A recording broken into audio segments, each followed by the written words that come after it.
기도하겠습니다. 하나님 아버지, 우리의 삶이 늘 하나님의 은혜 가운데 있음을 감사드립니다.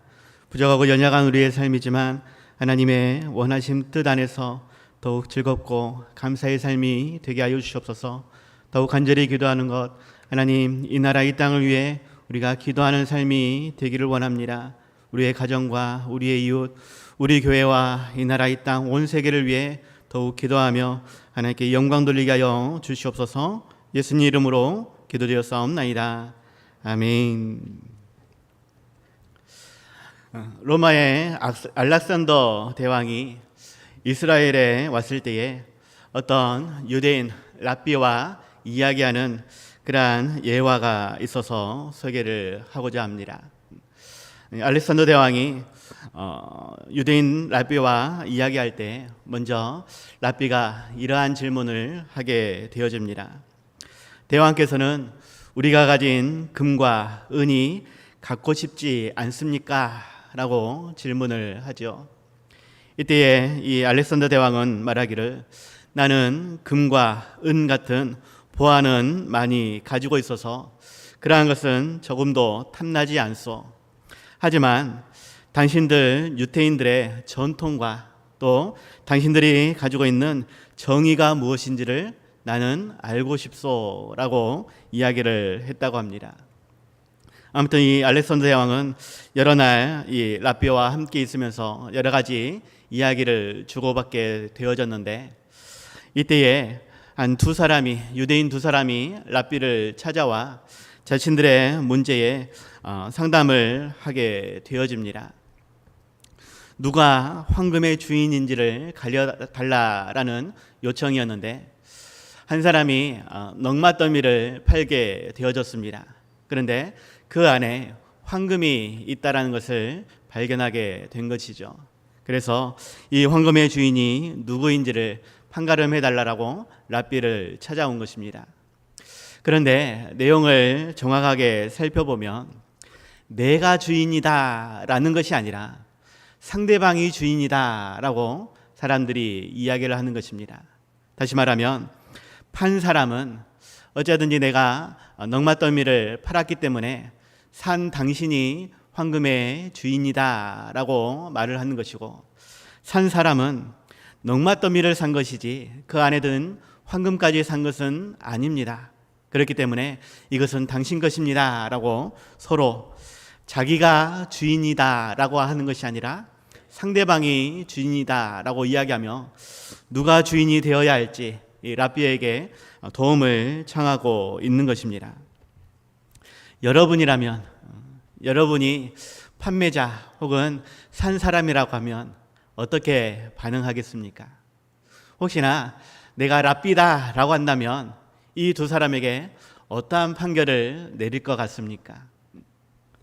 이 랍비는 한참을 생각하고는 결정을 하게 되어집니다. 그런데 그 결정의 내용이, 당신 두 사람들에게 각각 아들과 딸이 있으니 그 두 사람을 결혼시키고 이 황금을 그 자녀들에게 물려주는 것이 합당할 것 같습니다 라고 판결을 내려줍니다.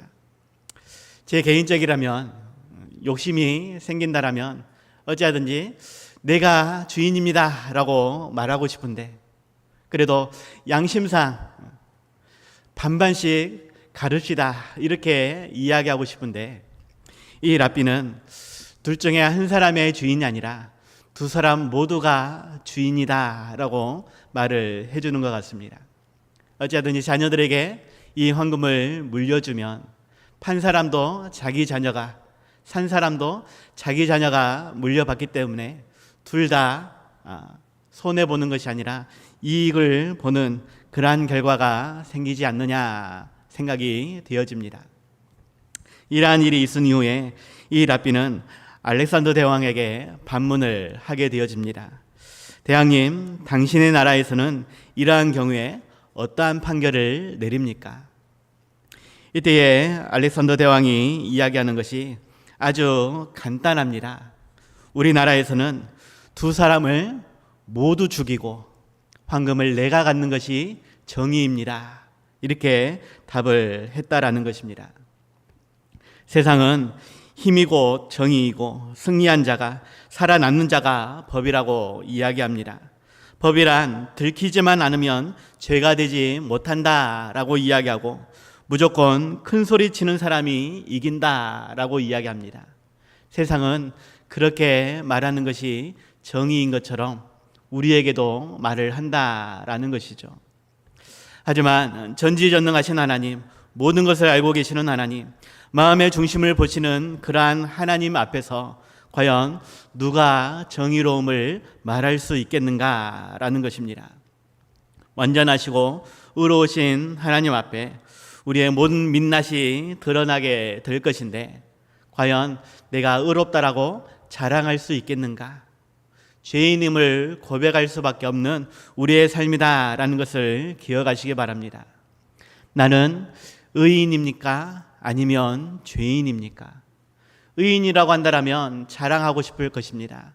하지만 죄인이라고 한다면 결코 자랑할 수 없는 나의 삶인 것을 기억하시기 바랍니다. 오늘 본문 우리가 잘 알고 있는 바리새인과 세리의 기도입니다. 하지만 이것을 통해 예수님이 말씀하시고자 하는 것은 의로움이 무엇인가라는 것입니다. 그리고 죄인의 삶이 어떠한지를 우리에게 말씀하고 있다라는 것이죠. 오늘 본문 9절과 10절에서 또 자기를 의롭다고 믿는 다른 사람을 멸시하는 자들에게 이 비유로 말씀하시되 두 사람이 기도하러 성전에 올라가니 하나는 바리새인이요 하나는 세리라라고 말씀하고 있습니다. 바리새인은 자기를 의롭다라고 믿는 것입니다. 또한 다른 사람, 죄인이라고 생각하는 이 세리를 멸시하고 있다라는 것이죠. 우리의 모습은 하나님 앞에서 의로움을 주장하는 삶인지 아니면 죄인임을 고백하며 더욱 하나님의 은혜를 구하는지 오늘 말씀을 통해서 다시 한번 생각해 볼 수 있기를 바랍니다. 첫 번째입니다. 하나님의 의로움의 기준은 사회적인, 도덕적인 법 준수가 아닙니다. 물론 우리가 올바로 정의롭게 행동하는 삶이 되어야 하겠지만 이것이 의로움의 기준은 아니다라는 것입니다. 일반적으로 종교의 교리가 사회적이고 도덕적인 부분에서 인정받을 만한 그러한 것을 가지고 있을 때 정통이라는 말을 듣고 반대적으로 사회에 반하는 그러한 내용을 가지고 있을 때에는 이단 혹은 사이비라는 말을 듣게 되어집니다. 문제는 내가 올바로 행하지 못할 때에 나 때문에 교회가 욕을 먹는 그러한 삶이 되어진다라는 것이죠. 그러할지라도 내가 법적으로 도덕적으로 올바른 삶을 산다라고 할지라도 과연 그것이 하나님 앞에서 올바른 삶이 되겠는가? 늘 내 자신을 점검해야 한다라는 것입니다. 오늘 보면 11절에서 바리새인은 서서 따로 기도하여 이르되 하나님이여 나는 다른 사람들 곧 토색, 불의, 간음을 하는 자들과 같지 아니하고 이 세리와도 같지 아니함을 감사하나이다 라고 말하고 있습니다. 예수님 시대에 유대 사회에는 여러 가지 파당이 있었습니다.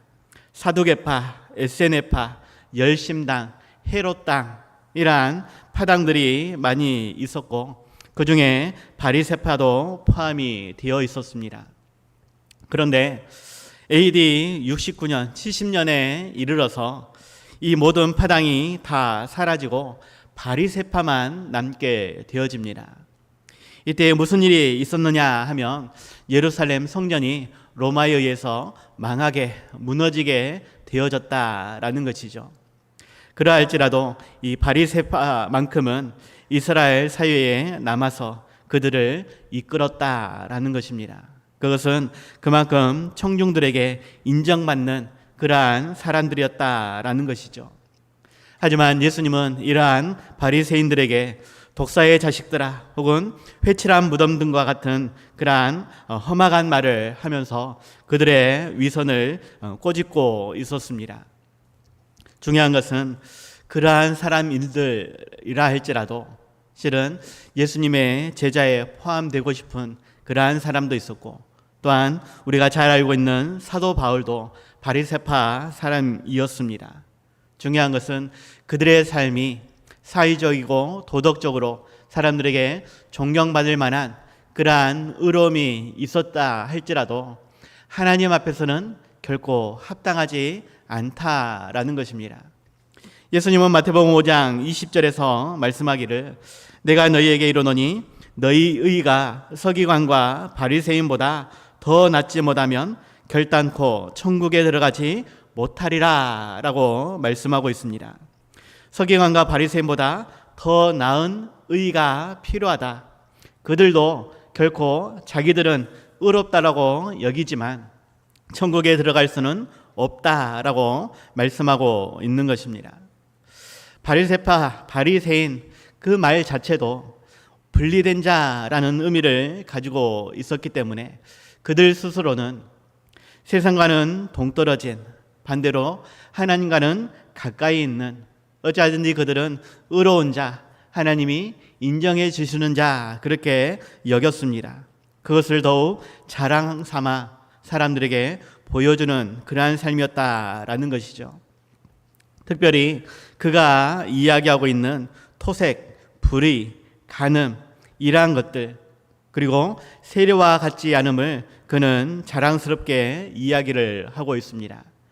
토색이라고 하는 것은 돈이나 물품을 억지로 달라고 하는 것을 이야기하는데, 쉽게 이야기하면 자신의 힘과 지위를 이용해서 약한 사람들의 물건을 빼앗는 것을 이야기합니다. 불이나 간음도 했다라고 이야기하면 더 이상한 말이 되겠죠. 하지만 반대적으로 이 옆에 있는 세리는 그러한 자다, 토색한 자이고 불의한 자이고 간음한 자이다 라고 반대적으로 이야기하고 있는 그러한 상황입니다. 이 세리들이 하는 일이 세금을 거두어 들여서 로마로 보내는 일인데, 때로는 약한 사람의 물건까지 빼앗았다, 토색하였다라는 것이고, 어찌하든지 매국노처럼 그들은 영적인 간음자라고 하는 것을 드러내고 있는 일입니다. 중요한 것은 그러할지라도 세리나 바리새인이나 하나님 앞에서는 죄인인 것을 우리는 기억해야겠다라는 것입니다. 사회적으로 도덕적인 판단으로는 우리가 의로울 수 있겠지만 하나님 앞에서는 결코 의로운 기준이 되지 못한다라는 것입니다. 로마서 3장 10절에서 12절 말씀, 기록된 바 의인은 없나니 하나도 없으며 깨닫는 자도 없고 하나님을 찾는 자도 없고 다 치우쳐 함께 무익하게 되고 선을 행하는 자도 없나니 하나도 없도다 라고 선언하면서 우리의 사람의 온전한 모습은 전적인 타락의 죄인, 결코 하나님 앞에 설 수 없는 자, 아무리 선행을 많이 하고 아무리 법을 잘 지킨다 할지라도 결코 하나님의 심판을 면할 수는 없다라는 것입니다. 그렇다고 해서 정의로운 삶 자체가 의미가 없다라는 것은 아닙니다. 당연히 우리의 삶이 세상적인 법이나 도덕적인 삶에서도 완결한 그러한 삶이 되어야 할 것입니다. 하지만 그보다 더 중요한 삶이 있다라는 것이죠.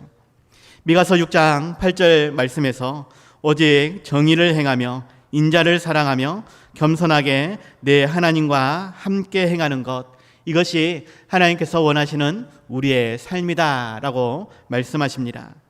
하나님과 동행하는 삶, 예수님이 지고 가신 그 십자가를 바라보며 우리도 십자가를 짊어지고 그 예수님을 따라가야 한다라고, 좁은 길, 좁은 문으로 나아가야 한다라고 말씀하고 있습니다.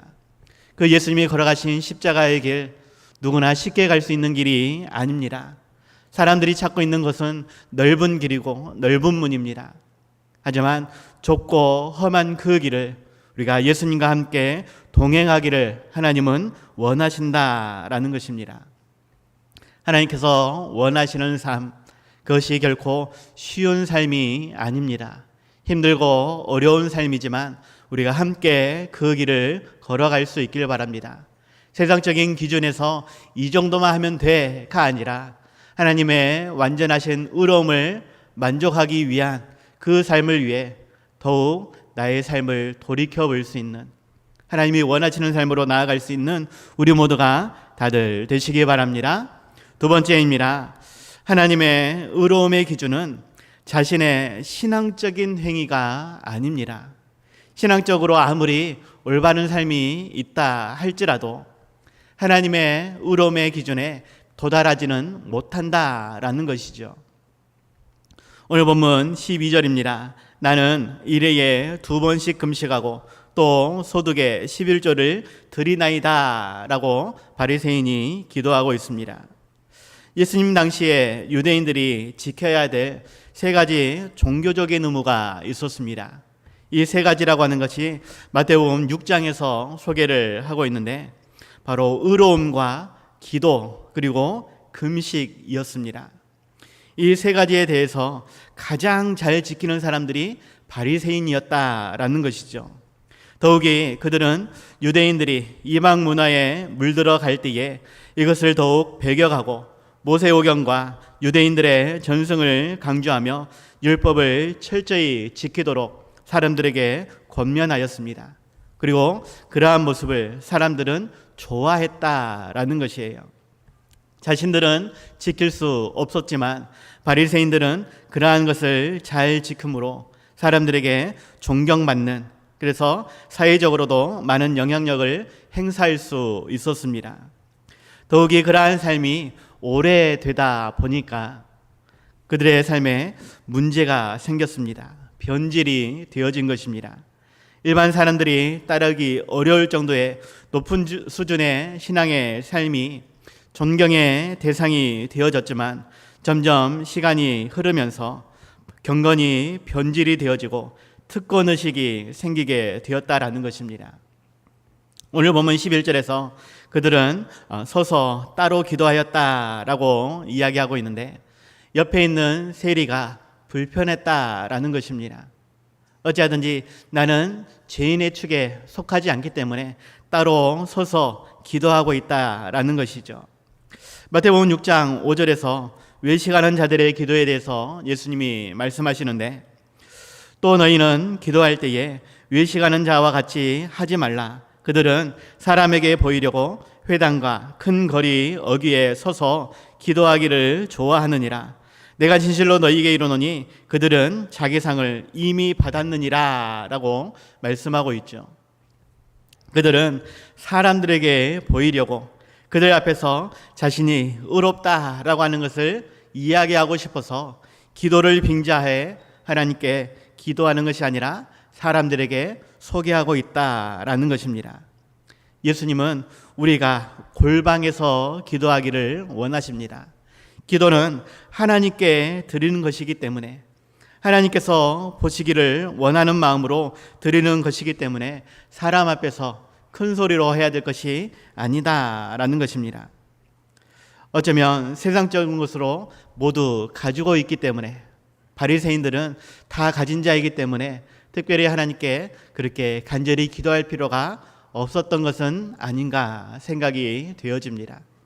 그저 사람들이 내가 어떻게 신앙생활을 하고 있는지 그것을 알아주기를 원하고 그렇게 자신이 행동하고 있기 때문에 더욱 부러움, 더욱 존경, 더욱 자신의 의를 높이고자 했다라는 것입니다. 그래서 기도의 내용 자체도 감사의 기도가 전부라는 것이죠. 바리새인들은 일주일에 2번씩 금식을 했다라고 이야기합니다. 원래는 일주일에 한 번만 해도 괜찮은 그러한 신앙의 삶인데 일부러 2번씩 금식하였다라고 이야기하고 소득의 11조도 꼬박꼬박 드리고 있다라고 이야기합니다. 그들은 율법을 문자적으로 해석을 하여 하나님께 11조를 온전히 드려야 하는데 이를 위해서 박하와 회양과 근채까지 하나님께 드렸다라고 이야기합니다. 혹시나 여러분 요리할 때에 조미료를 얼마나 사용을 하십니까? 저희 집도 가끔씩 제가 요리를 하는데 아무리 해도 맛이 안 납니다. 그래서 실은 조미료를 좀 많이 쓰긴 합니다. 그런데 저희 어머니 같은 경우는 조미료가 몸에 안 좋다고 하나도 넣지 않습니다. 이 이스라엘 사회, 그들이 조미료를 얼마나 많이 쓰는지는 모르겠지만 이 바리새인은 조미료와 같은 박하와 회양과 근채까지 10분의 1을 구분하여 하나님께 드리고 있다라고 이야기를 하는 것이죠. 그러면서 정작 부모님께 효도할 것은 그들은 제하여 버린다라는 것입니다. 그들은 하나님께 온전히 드린다라고 하지만 실상 사람들에게 보여주기 위해서 이러한 자신의 종교적인 그러한 수준을 말하고 있는 것입니다. 그리고 그것을 조건부적인 뇌물로 여기며 하나님께 복을 달라라고 요구하고 있는 것이죠. 중요한 것은 그러한 물질이 수반되어지는 그러한 헌신의 삶이 분명히 필요합니다. 교회도 어찌하든지 교회를 운영하거나 또 교역자의 사례비, 또 이 땅에서 빛과 소금의 역할을 감당하기 위해서는 물질이 수반되는 많은 일들이 있다라는 것이죠. 이때에 즐거이 드리는 그러한 예물과 헌신은 하나님께서 기쁘게 받으시고 복과 은혜로 풍성히 채워주실 것입니다. 하지만 이것이 억지로 드리거나 혹은 자기의 자랑이 되어서는 안 된다라는 것입니다. 예수님은 두렙돈의 과부의 헌금이 가장 많이 드렸다라고 말씀하고 있는데 그 안에 마음이 담겨 있기 때문에 마음의 크기가 가장 크다라는 것이고 하나님은 그 마음을 받으셨다라는 것입니다. 이스라엘 백성들이 광야 한가운데에서도 성막을 짓기 위하여 자원하는 마음으로 예물을 드렸다라고 새벽 예배 시간에 우리가 살펴보고 있습니다. 어찌하든지 마음을 다해 정성을 다해 우리의 예물을 드릴 수 있는 정말로 하나님께서 기뻐 받으실 만한 예물로 드릴 수 있는 삶이 되시기 바랍니다.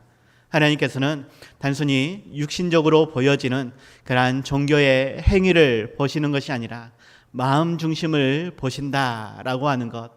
하나님의 의로움의 기준은 겉으로 드러나 있는 종교적인 행위가 아니라 진심을 다해 영과 진리로 예배드리는 그 마음에 있다라는 것을 기억하며 어찌하든지 하나님께서 원하시는 하나님이 찾으시는 온전한 예배자가 될 수 있는 그러한 신앙의 삶을 살아가는 우리 모두가 다들 되시기 바랍니다. 세 번째입니다. 하나님의 의로움의 기준은 자신을 죄인으로 고백하는 것입니다. 자신을 죄인으로 고백할 때에 예수 그리스도의 그 십자가의 사랑이 그 보혈이 의미가 있는 것이고 하나님은 그 예수님의 보혈을 바라보시며 우리에게 의롭다라고 말씀해 주신다라는 것을 기억해야 하겠습니다. 오늘 본문 13절입니다. 세리는 멀리 서서 감히 눈을 들어 하늘을 쳐다보지도 못하고 다만 가슴을 치며 이르되 하나님이여 불쌍히 여기소서 나는 죄인이로소이다 라고 고백하고 있습니다. 앞에서도 말씀을 드렸지만 사도 바울은 로마서 3장 10절에서 12절로 기록된 바 의인은 없나니 하나도 없으며 깨닫는 자도 없고 하나님을 찾는 자도 없고 다 치우쳐 함께 무익하게 되고 선을 행하는 자는 없나니 하나도 없도다 라고 선언하였습니다. 그 아래 로마서 3장 23절에서도 모든 사람이 죄를 범하였음에 하나님의 영광에 이르지 못하더니 라고 말씀하고 로마서 5장 12절에서도 모든 사람이 죄인을 지었으므로 사망이 모든 사람에게 이르렀느니라 라고 말씀하고 있습니다. 성경은 우리 모두가 다 죄인이다 라고 말씀하고 있고 그 죄의 결과는 지옥이다 라고 말씀하고 있습니다. 그러한 우리가 어떻게 하나님 앞에 온전히 설 수 있으며 하나님께 의롭다라고 인정받을 수 있겠느냐라는 것입니다. 오직 예수님 때문에 우리를 위해 피 흘려 죽으신 그 예수님 때문에 우리가 죄인임에도 불구하고 의롭다라고 칭함을 받는다라는 것을 기억하시기 바랍니다. 앞에서도 서기관과 바리새인보다 더 나은 의가 필요하다라고 말씀을 드렸는데, 이것이 바로 예수 그리스도의 의인 것입니다. 그 예수님으로 말미암아서만 구원을 받을 수 있고 하나님께 의로움을 인정받을 수 있습니다. 칭의라고 하는 단어는 종교적인 용어보다 법정 용어에 더 가까운 것, 판사가 죄가 없음을 그렇게 인정해 주는 것, 실제로 죄가 있다 할지라도 판사가 죄 없음을 선언하면 그 사람은 죄에 대한 대가를 지불할 필요가 없습니다.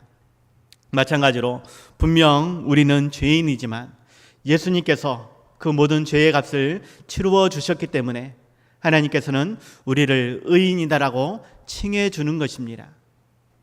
죄인이 의롭다함을 여길 수 있는 유일한 방법, 우리를 위해 피 흘려 죽으신 예수님 때문에 그 예수님의 십자가를 바라볼 수 있길 바랍니다.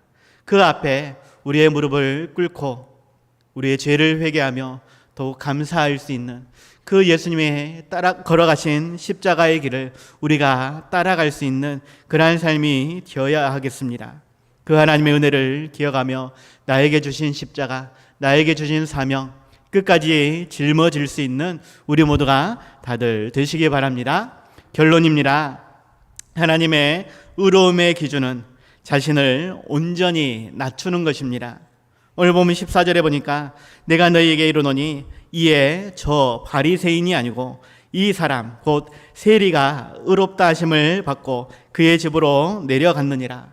무릇 자기를 높이는 자는 낮아지고 자기를 낮추는 자는 높아지리라 라고 말씀하고 있습니다. 세리가 죄가 없어서 하나님께 인정받는 것이 아닙니다. 그는 유대 사회 안에 분명한 매국노였습니다. 사회적으로 도덕적으로 그는 분명 죄인이었다라는 것입니다. 종교적인 행위도 바리새인이 훨씬 더 거룩한 것처럼 보여집니다. 그럼에도 불구하고 하나님 앞에 온전히 죄인임을 고백하며 도우심을 구하였기 때문에 예수 그리스도의 의로 말미암아 그가 용서함을 받았기 때문에 의롭다라고 칭함을 받을 수 있다라는 것이죠. 우리의 삶도 그렇게 의롭다 칭하여 주시는 그 하나님을 바라볼 수 있길 바랍니다. 그것을 위해서 사회적으로, 도덕적으로 혹은 종교적으로 일하는 것은 아닙니다. 이미 받은 은혜 때문에 우리가 더욱 거룩한 삶이, 진실된 삶이, 성실한 삶이 되어야 합니다. 우리로 하여금 정의로운 삶을 요구하시는 하나님은 우리가 정의롭게 할 수 있기 때문이 아니라 어찌하든지 우리에게 주신 사랑과 은혜 안에서 예수님을 닮아가라라고, 예수님이 정의롭기 때문에 그 삶을 따라가라라고 요구하는 것이지 우리의 힘으로는 결코 의로움에 도달할 수 없습니다. 야고보서 5장 15절 믿음의 기도는 병든 자를 구원하리니 주께서 그를 일으키시리라. 혹시 죄를 범하였을지라도 사하심을 받으리라 라고 말씀하고 있는데, 일반적인 병에 대해서 말씀을 하고 있는 것이지만 또한 죄와도 관련돼서 말씀을 하고 있는 것입니다. 죄로 말미암은 하나님의 징계도 믿음으로 기도하며 자신을 낮출 때에, 온전히 하나님의 은혜를 구할 때에 하나님은 반드시 용서해 주시고 그러한 우리를 일으켜 세워주신다라고, 우리의 모든 죄를 용서해 주신다라고 말씀하고 있습니다. 우리가 하나님 앞에 온전히 설 수 있도록 하나님께서는 모든 것을 책임져 주십니다. 모든 삶을 인도해 주십니다. 그 하나님께 우리가 온전히 감사할 수 있는 그러한 삶이 되어야 하겠습니다. 세상 사람들은 우리를 향해 왜 내가 죄인이냐고, 왜 내가 회개해야 되냐고 따집니다. 세상에는 법 없이도 사는 그러한 착한 사람이, 좋은 일 많이 하는 사람이 있는데 왜 그들이 지옥에 가야 하느냐고 우리에게 반문합니다. 하지만 우리는 태어나면서부터, 아니 태어나기 전 어머니 뱃속에 있을 때부터 죄인입니다. 아담으로부터 시작되어진 생년법으로 태어나는 모든 사람들은 죄 가운데에 태어나기 때문에 그 죄를 우리의 힘으로는 도저히 갚을 수 없기 때문에 아무리 사회적으로 도덕적으로 깨끗하고 또 의로운 삶을 많이 살았다 할지라도 죄인일 수밖에 없고 그 죄인은 지옥에 갈 수밖에 없다라고 하는 것, 우리도 동일하지만 우리를 위해 십자가 지신 그 예수님, 손과 발에 못이 박히고 옆구리에 창이 찔리고 머리에 가시관을 쓰신 그 예수님의 희생 때문에 우리가 나음을 입었음을, 우리가 하나님의 자녀가 되어지고 영원한 천국을 소유받게 되었음을 우리는 기억할 수 있길 바라고 그 하나님께 감사하며 찬양하며 예배드리는 삶이 되어야 하겠습니다. 긍휼이 풍성하신 하나님께서 지금도 우리와 함께 하십니다. 사탄 마귀의 모든 공격을 막아주시고 코로나와 같은 그러한 모든 위험적인 요소로 우리를 보호해 주십니다. 그 하나님의 은혜를 기억하며 어찌하든지 더욱 정직하고 성실한 삶이 즐거이 헌신하며 예배드리는 우리 모두가 다들 되시기 바랍니다. 기도하겠습니다. 하나님 아버지, 이 시간 우리의 죄를 고백합니다. 한 주 동안 세상에 살면서 하나님의 말씀을 잊어버리고 하나님의 은혜를 잊어버리며 우리 마음대로 살면서 하나님께 드릴 열매가 아닌 세상적인 복과 은혜만 구하였습니다. 불평하며 원망하였던 우리의 모든 죄를 용서하여 주시옵소서. 바리새인처럼 세상적인 자랑과 만족함을 위해 살았음을 고백하오니 하나님 우리의 죄를 용서하여 주시옵시고 어찌하든지 우리를 더욱 낮추며 겸손과 성실로 살아갈 수 있게 하여 주시옵소서. 더욱 하나님의 은혜 안에서 감사와 찬양으로 영광 돌리기를 원합니다. 예수 그리스도의 십자가의 사랑을 땅끝까지 전파할 수 있는 우리의 삶이 되기를 원합니다.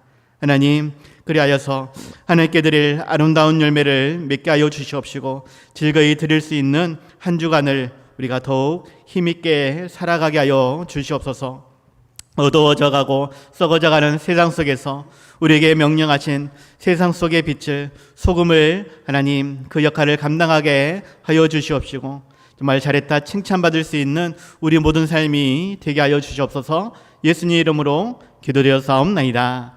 아멘.